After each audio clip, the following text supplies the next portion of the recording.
महाविकास आघाडी तयार आहे। काय चाललंय या राज्यामध्ये? या राज्यामध्ये गुंडगिरी, झुंडगिरी, भ्रष्टाचार याशिवाय वेगळं काही चाललेलं नाहीये।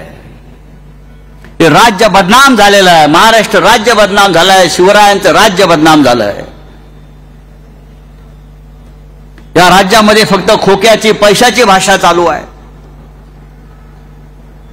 या राज्यामध्ये निवडणुकीमध्ये पैसा अशा प्रकारे ओतला जातोय, हा पैसा जमिनीतनं येतोय की आकाशातून पडतोय तेच कळत नाहीये।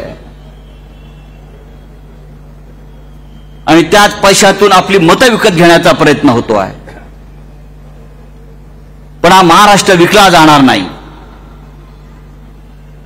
हे मी नरेंद्र मोदी आणि अमित शहाना या व्यासपीठावरून सांगू इच्छितो। हा महाराष्ट्र विकला जाणार नाही, मराठी माणूस विकला जाणार नाही।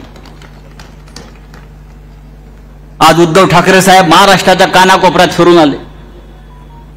त्यांच्या सभांना तुफान प्रचंड प्रतिसाद मिळतो आहे। शरद पवार साहेब फिरतात महाराष्ट्राच्या कानाकोपऱ्यामध्ये। कालपासून राहुल गांधी, प्रियंका गांधी जे आलेले आहेत